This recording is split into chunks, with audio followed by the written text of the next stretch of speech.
Thank you very much. We have Jonas Gahr is here, who is as you know, the Prime Minister of Norway. He's a great gentleman, highly respected, beloved in his country. And we've had talks on the war with Ukraine, Russia, and trade. We're doing very well, I think, on both. We've had some pretty good movement in every respect. The war is very important that it ends with, I used to say, 2,500 people a week dying, young people, mostly soldiers from Russia and Ukraine. And we want to end that war. We want to end it quickly. And I think we've made a lot of progress. And we'll see what happens. This next few days is going to be very important. Meetings are taking place right now. Additionally, we talked about trade, and we will definitely, we get along very well on trade. We'll do something, but I think the Prime Minister knows that over the years, the United States has been very good to a lot of people, and it's time for us to benefit also. So we're going to have a good relationship on trade, and we discussed other things also. But Mr. Prime Minister, it's an honor to have you at the White House. Thank you very much. Well, thank you, Mr. President. This year is 200 years since the first immigration from Norway to the U.S. We come here early in your term. Appreciate that you take time. We have highlighted that very close cooperation. We are allies. We look after security in the north, in the Arctic. A lot of confidence between our services.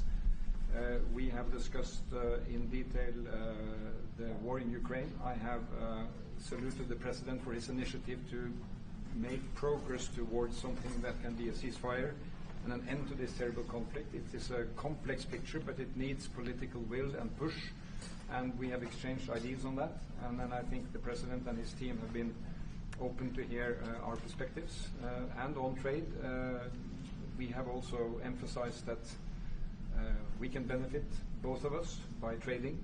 We can be complementary, and we can find good solutions. But first of all, I appreciate, Mr. President, the spirit and the tone of this conversation, which has been a confirmation of a very strong partnership.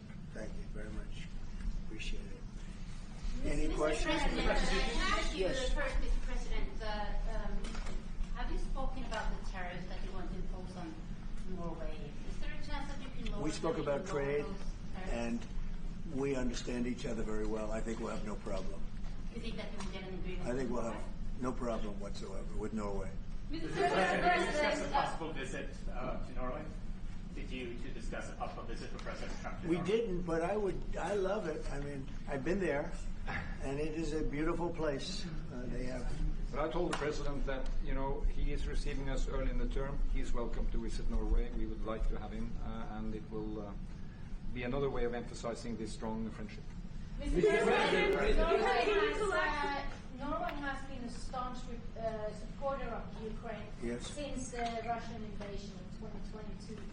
Has something been discussed here today that may have altered your views on this? No, we want to, very simply, I have no allegiance to anybody. I have allegiance to saving lives, and I want to save a lot of lives. A lot of young people, mostly young people. It's the war. It's the soldiers, and if we can do that, also, as you know, I got started because the money that's been spent on this war is insane. It should have never happened, and it would have never happened if I were president. But Biden spent $350 billion on this, and it's a shame, and that's what got me involved. And then I looked at, and I see the results. It's horrible. It's a killing field. 5,000 soldiers a week on average, and we want to stop that. We both want to stop that for a lot of reasons, but I would say that is my number one reason. Do you think that Russia, that you will get Russia to accept a deal that also Ukraine and Europe think so, yeah. I do. I believe they will accept, and I think we're going to get this over with. I hope so, soon. Continue to lack support from NATO allies in your goal of obtaining Greenland. How will you proceed if you don't get that support? Well, Greenland's going to be interesting, but that's for another day. I think we need that for international peace. What are you expecting of your And if you allies? don't have that, I think it's a big threat to our world. So I think Greenland's very important for international peace. Yeah, please go ahead. Mr. President, this morning in a Truth Social post, you used the words Vladimir, stop. That seemed like a slightly different message, a personal message. What is your level of frustration with President Putin? I didn't like last night. I wasn't happy with it. And we're in the midst of talking peace, and missiles were fired. And I was not happy with it. That's what I meant, and that's, what it is. I assume that's what you mean. Sorry. Yeah. If the bombs keep falling, will you consider additional sanctions toward Russia, or what will you do if President Putin... I'd rather answer that question in a week. I want to see if we can have a deal. No reason to answer it now, but I won't be happy. Let me put it that way. Things will happen. Mr. President, why are you not putting more pressure on Russia? I know a lot of Europeans... Putting a lot of pressure. You don't know what pressure I'm putting on Russia. They're dealing. You have no idea what pressure I'm putting on Russia. We're putting a lot of pressure. Can you maybe tell us something? We're putting a lot of pressure on Russia, and Russia knows that, and some people that are close to it know, or he wouldn't be talking right now. The Prime Minister understands that better than anybody. He wouldn't be talking right now. He's talking, and we're putting a lot of pressure. I think he wants to make a deal. We're going to find out very soon, but it takes two to tango, and you have to have Ukraine want to make a deal too, and they're being hit very hard, and I do believe they want to make a deal. Mr. Prime Minister, you said that the Ukraine have to give some territory to win peace, among them Crimea.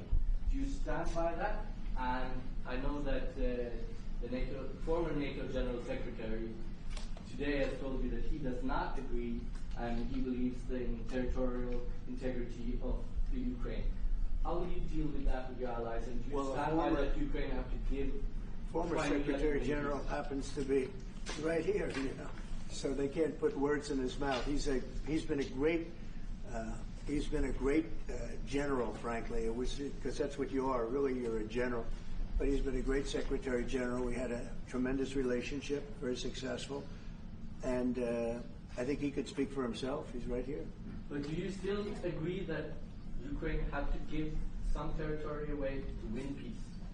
Well, it depends what territory. They've been fighting. They've lost a lot of territory. We'll do the best we can. Working with Ukraine, we'll do the best we can. But they lost a lot of territory. When you say Crimea, that was handed over during a president named Barack Hussein Obama. That had nothing to do with me, Crimea. That was 11 years ago with Obama.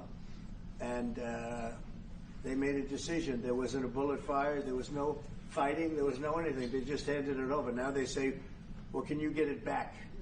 I think that's going to be a very difficult thing to do. That was given by Barack Obama when he was president, not by Donald Trump. Thank you, Mr. President. I had a long meeting, Peace Mr. President. proposal that you put on the table. It's a 30-day ceasefire proposal. Your national security team presented it to both Ukraine and Russia.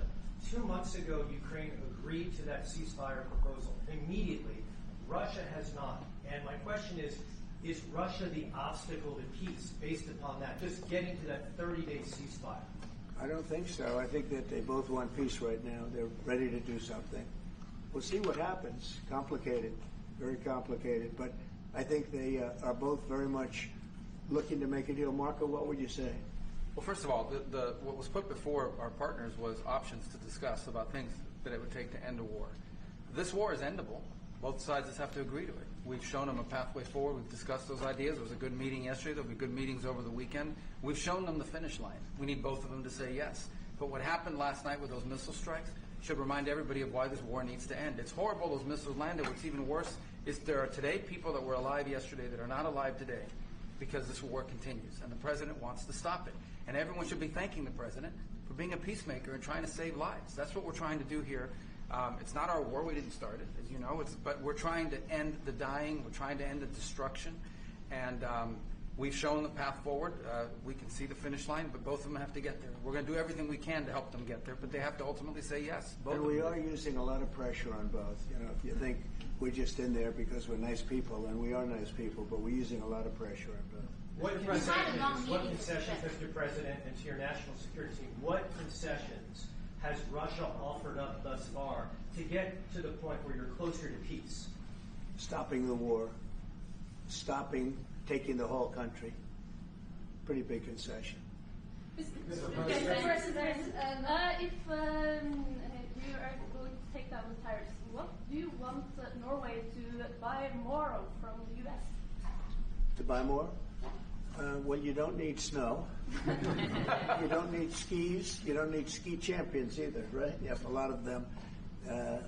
We just want to keep the relationship the way it is. We've had a great relationship. I think now maybe closer than ever, but we've had a great relationship with Norway. I think just keep it the way it is, kid. You can't do better. Really? Not even by, say, well, if they want to give us some additional concessions, that's okay. You can't do much better. Yes, yes. Mr. President, you've had a long meeting with Norway today.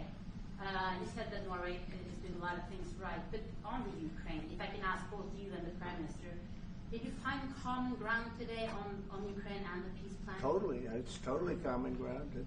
The Prime Minister can speak about it, but I can just say he wants to see people stop dying more than anything else, and he'd like to see it end.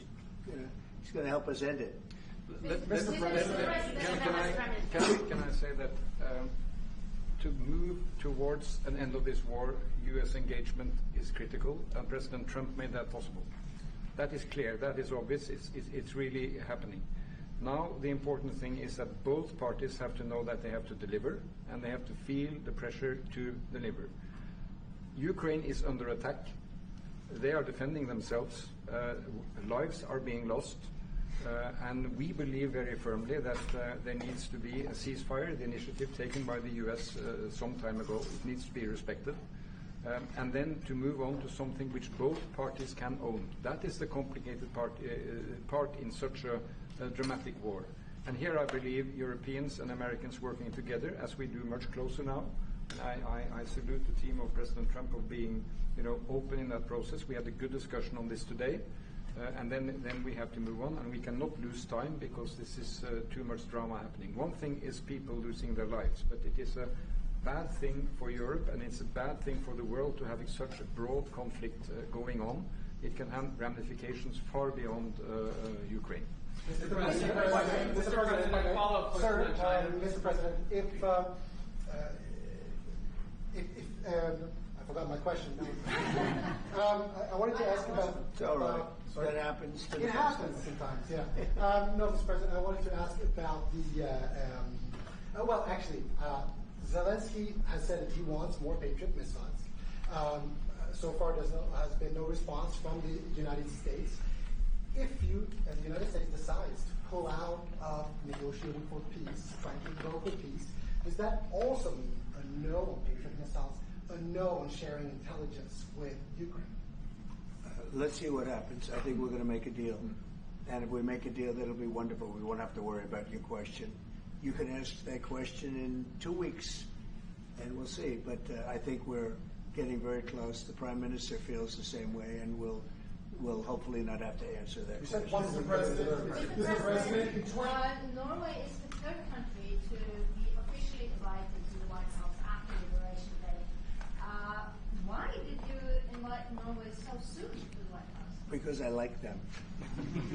And I like your Prime Minister, and I like the way your government runs, and I respect the King. He's highly respected in Norway. It's a great thing, not an easy thing to do. He's done a great job. Yeah. Would you like an invitation to visit the King? Absolutely. You get me that invitation. I just told the President he's welcome to visit Norway. President Trump, first like Gahr to you said before that you like the Norwegian Petroleum Fund, and I'm wondering if that has been up for discussion today, the way that we have structured our money and whether. Well, this fund was created in the late 1990s to save for future generations the income from oil and gas. Norwegians should continue to work as hard dedicated, innovate, and move forward, despite having these incomes, which we happen to be in the period of our history where we can harvest, and we have transferred that into investments, half of them, by the way, here in the United States. So I think this is a model which we have been able to explore. If we can share experiences, and we do with our colleagues in the US, you never copy this one-to-one, but there can be techniques and way of working that we have used in organizing our fund. Jens Stoltenberg was the finance minister when the first dollar entered that fund, so he is a safe hand to have as a finance minister today. What do you say? No, and as you said, Mr. Prime Minister, we are ready to sit down with the U.S. To also work with them on if they want to establish a sovereign wealth fund, because we have a good experience with our fund. And I think that one example of how we work together with the United States is that half of the fund, close to $1 trillion are invested in the United States, mainly in equity, but also some in fixed income, including government bonds. So this is an expression of trust in the United States, expressed by the strong investment of the sovereign wealth fund. Then just briefly on Ukraine, since it was mentioned, we had a very good and extensive discussion about Ukraine, the path forward to peace. And as the Prime Minister said, we commend the US for pushing forward to try to find a negotiated solution. At the same time, we need to continue to support Ukraine, and therefore I'm proud that Norway has actually tripled the military support to Ukraine, and this year we will allocate close to $8 billion to Ukraine. That will strengthen them and also their hand on the negotiating table. I may add to that, if there's a peace, and there will be a peace, we have a common responsibility in securing democratic Ukraine for the future. And the best security guarantee they can have is the ability to defend themselves. And we are investing in that. Mr. Prime Minister, if I may... As it relates to tariffs, Mr. President, when you unveiled your reciprocal tariffs on April the 2nd, the tariff rate for Norway was 15%. Based upon your conversations that you've had today with the Prime Minister, do you see that tariff rate coming down from what you proposed just a few weeks ago? Well, they have a great fund of $2 trillion. It's a big fund, and they don't have any debt. So I think they'd probably be willing to pay us more than that, I hope. Mr. President, Yes. in 2018, your former Secretary of State Mike Pompeo called for an end to Russian occupation of Crimea. Why has this administration changed its stance on territorial concessions for Crimea? Well, the war started. It would have never started if I were president. This is a war that is a horrible. All wars are horrible. This one is in particular bad. And I don't know that you can ever say there's going to be a winner to this, because so many lives have been lost. Not only soldiers. I mean, a lot of lives have been lost. I think that we want to do one very simple thing. It would have never happened if I were president. Zero chance it was going to. And it didn't. People say, how do you know that? Number one, it didn't happen. We never even discussed it. I would talk to Putin about it. It was the apple of his eye. Ukraine was the apple of Putin's eye, but there was never even a thought that he'd go in. And I think he understood that I would not be happy if he did. And it was only when I got out, and when you mention what happened to Ukraine years ago under President Obama and a vice president that was also president later, unfortunately for this country, what happened is large chunks of land were given up, and it was called Crimea, and that was a big thing. That was a big moment. But this isn't my war. This is Biden's war. This is a war that Biden was president when this war happened. But I'm trying to put out the fire, and I think we'll be successful. And if we do, we're going to save a lot of lives. Otherwise, and the Prime Minister had a statement. He said, "This is just a point in time. We're very lucky because this is a point. And if this doesn't happen, this could go on for a long time." Mr. President, will you have meetings with other world leaders when you're in Rome, sir? Future Democrat president? I don't think he will. I think he wants to make peace. I think he wants to end it, and I feel pretty confident of that. But we're gonna know pretty soon. Mr. President, will you have meetings with other world leaders when you're in Rome? Yes, I will. Which leaders do you want to meet, sir? Well, I'd like to meet them all. That would be nice. I'd like to take care of all of them, but we have many of them there, and they all want to meet. They want to meet about trade. And we are making some great inroads and great deals. You might want to speak about that, Mr. Secretary. We had a very successful bilateral meeting with the Republic of South Korea today. We may be moving faster than I thought, and we will be talking technical terms as early as next week as we reach an agreement on understanding as soon as next week. So South Koreans came early. They came with their A game, and we will see if they follow through on that. President Trump, you're rounding up your first Do you think you deserve the Nobel Peace Prize if you manage to create Do I deserve the Nobel Peace? If you manage to create peace? Well, maybe for the Abraham Accords. I don't want to get ahead of myself in this one, but they say for the Abraham Accords, and by the way, speaking of that, we're going to be filling it up. A lot of countries want to come into the Abraham Accords. You know, we have 4, and Biden did nothing on that one, too. It's the same 4. But they're great countries, and they were brave doing it, and it's worked out very well. And we're going to be filling up the Abraham Accords. They're going to be, I think, filling it up very rapidly. Mr. President, could you say something about that? There's great, enormous opportunity to grow the Abraham Accords. But I would just point to one thing. Of all the leaders in the world today, no leader is working harder to prevent wars or end them than President Trump is right now. That's why we're talking to Iran. That's why we're engaged with Ukraine and Russia. It's the desire to prevent these wars from breaking out and to end the ones that exist already. And again, I just think it's tremendous for our country to be led by a president who desires to bring peace and establish peace and protect peace. So it's hard work. Mr. President, Marco just mentioned something that maybe we should talk about for just a second, if we could, Mr. Prime Minister. And you're involved in it too, because you've been involved in the world and peace. But I think we're doing very well with respect to Iran, and we're having very serious meetings. And there are only 2 options, and the one option is not a good option. It's not a good option at all.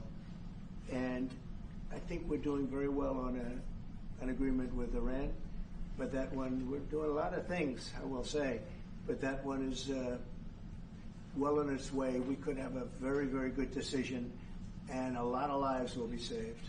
Mr. President, on the economy, there was a slowdown as it relates to home sales in the month of March, the slowest pace since 2009. Is that an economic indicator, and perhaps the Treasury Secretary can weigh in on this as well, is that an economic indicator that concerns you about the broader U.S. economy? No, they had very good numbers on housing today, extremely good numbers, and that's despite interest rates, because, you know, if you look at what happened, everyone said, oh, I said I was going to get prices down. I did. Energy just hit $1.98 in a couple of states. It's way down. Energy's down, and we're about $64 a barrel. When I came in, and we were looking at $89, $90, $95. And by the way, that helps us solve the war too. Having those energy prices is a big incentive for Russia to also agree with solving the war problem. Groceries are down. When I was with you 2 months ago, you were complaining about eggs. I said, I just got here. I was here for about a week when the press started saying about eggs have gone through the roof. I said, I just got here. Tell me about eggs. And they have been. They went through the roof and you couldn't get them. So we just had a big Easter egg hunt at the White House. Thousands and thousands of eggs. And the price was down 87%. So we did a great job. Housing is doing very well. We should lower interest rates. That's the Fed. I hope they lower interest rates. That's a smart thing to do. Be ahead a little bit, although already it's a little bit late.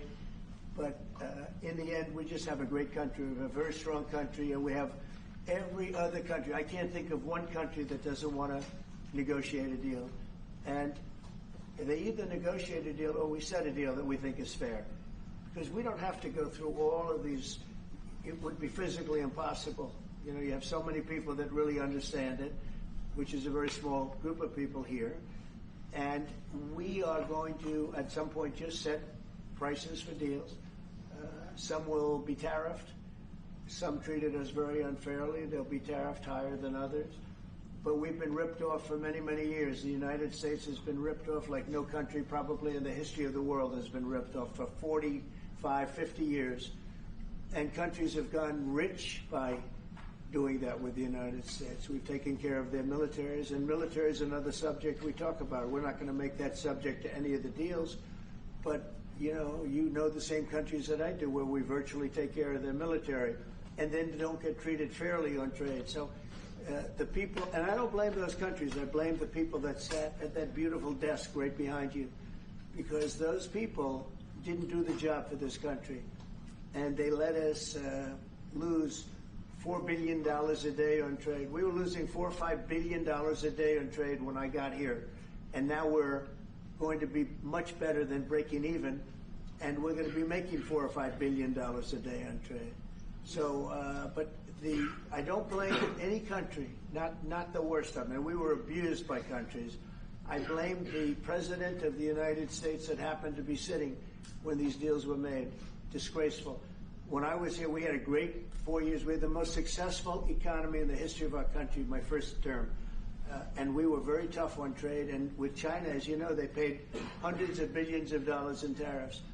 But nobody else ever did that. China paid not 10 cents to any other president. And but not only China, virtually every country got away with murder. And we just can't let that happen. Thank you very much, everybody. Thank you very much. Appreciate it. Thank you very much. Thank you, thanks, everybody. Head out. Please start reading. Thank you. Thanks, everybody. Thank you, press. Head out. Let's go. Thank you. Keep going. Keep moving. Thank you. Thank you, press.